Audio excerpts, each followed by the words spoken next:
Now I'm gonna have to get through this one without any gimbal this time because I don't have. I want to be able to move freely around and show you how this is all working. So I'm going to talk to you about building batteries now. Now you can buy these racks that I have here. You can buy those on Amazon. They come in a pack. I might have some down here. As a matter of fact, they come like this. So you just buy them and you can stick your cells in them. And then you buy this nickel wire. It comes in a roll like this. Nickel wire. I like this ladder series because you can make these parallel connections here. You can see I've strapped these batteries, these two banks together, and they have current paths in between each one of them. So there's a lot of current carrying capability in there. Now you can see that each one of these banks here, each one of these, you see the batteries in this row are all connected together, and then they're also crossed over and connected together with this battery. But this negative terminal hooks up to this positive terminal because I'm making a series connection. So let's see how this works. See, on this side, this bank is not connected to that one. That bank, so we go through the battery here, it crosses over to this one. And then this bank crosses over to this one. This bank crosses over to this one. And finally, that bank comes out this wire.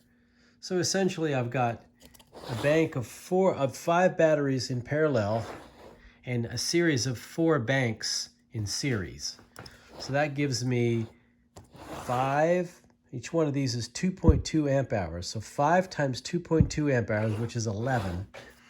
And then that's a 4-volt battery with 11 amp hours, 8, 12, 16-volt battery with 11 amp hours. That's what that block is. And you notice that this particular battery is 1, 2, 3, 4 of the same blocks.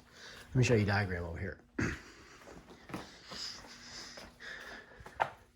So here you can see 16 volts, negative and positives connected together in a series connection makes me a 64-volt battery. Each one of those batteries has 5 2.2 amp hour cells in it, which is 11 amp hours. I have 4 batteries, which are 4 volts, so that gives me 16 volts. The total capacity, therefore, is the 64 volts times the 11 amp hours. Now remember, volt amps is watts, essentially. So 64 times 11 is 704. Volt amp hours, right? Volts times amps, which is essentially watt hours. That's a 704 watt hour battery. Very similar to this battery on this bike.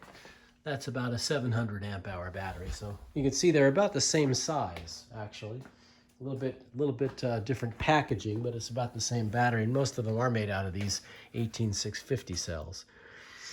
So the way once you place your batteries in these trays with really simple operation, the next thing you got to do is you have to spot weld them. So spot welding is done with this device. This is there's several of them. I like this particular brand. It does a good job. It's Sunco. This is a 709A. And what's really nice about this one is it has the wand. So it's really easy. There's a little foot pedal that plugs in here. And all I do to spot weld is I put my spot welder on that spot and I step on the pedal and boom, it spot welds it.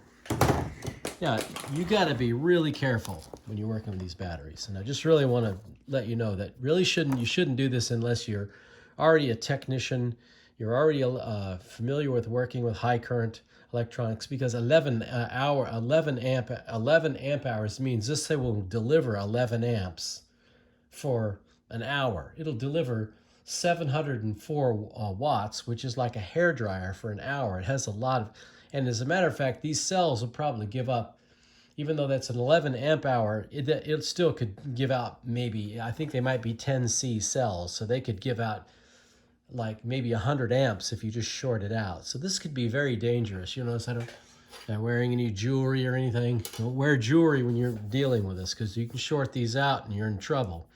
Notice, for example, if you got to be really careful in wiring these. Now, this is the positive and the negative side of a bank of batteries. All the negatives are ganged together here. All the positives are ganged together here. So I've got positive flowing into the negative. When I turn this over, and if I put these two together, I'm going to have a nice little fire going on. Because I'm going to have a battery that could produce probably 50 to 100 amps, throwing 100 amps across that connection. And that's going to it'll probably burn out like a fuse. But that connection right there is very hot. You notice it's not shocking. This is a fully charged battery. It's not shocking me right now because it doesn't have enough voltage. To shock you, you need 50 to 60 volts. You got too much resistance in your fingers. But if I put a piece of metal across there, it's not going to be a happy day. And so I have to be really careful, and you do too. And believe me, it's really easy to make a mistake. But you can see, essentially you have a pattern going on here. On one side, you have pairs of batteries being banked together. But you got to make sure that these batteries are all facing the same way. If you have one battery in here that's flipped, when you gang them together, they're all going to discharge to that battery, and that's another way to start a little fire. So you got to make sure that all your batteries are facing the right way and they're alternating, negative, positive, negative, positive, negative, positive, negative, all the way down through here. And then you're hooking the negative and positive to make one series chain here, and these two are going to be banded together at the bottom to give me 4 in line. Same thing here, same thing here. On the other side, you can see it does exactly that. Here's the front bank. This is a gang together to take this, connect this bank in series to this bank, and then here comes the negative terminal off of there. So positives, up, down, negatives come out. That's simple. It's so simple, but it's easy to make a mistake. On this side, you see the pattern. A bar, a gang, a bar, a bar, a gang, a bar, a bar, a gang, a bar, a bar, a gang, a bar. This is the positive. That brings the two sides together. This is the negative. That's one battery. One 16-volt battery. Same thing here, same thing here. So taking very big care when you build these, pay attention to what you're doing. And, after you set this down here, if you start feeling heat, you got a problem. You should never feel any heat on this battery. There's no circuits being completed. If you feel any heat, you've completed a circuit, you've got something wrong. So that's the basic battery.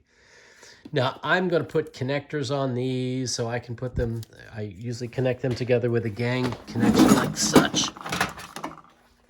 So I'll build a pigtail. Fortunately, there's no metal up here because I'm playing with a hot battery, right? But I'll put connectors on there, and one connector will go in here, and you can see the positives and the negatives are connected together. Don't pay any attention to the colors. Positives and negatives are connected together. This makes a series connection, so this will be 64 volts out the end when I get done with it. So I'll show you those in a later video. The other thing I'm doing now is I'm 3D printing. So I'm 3D printing the top and the bottom for these. I'm going to make a whole enclosure. Here's the first piece that I've printed. This will go on top. The next part will go on the bottom, and I'll make some sides for it to make a nice battery case for it. And the 3D printing stuff is like composites. Really strong. Okay, I'll do a new video when I get a little farther along with connections, but let me post this one.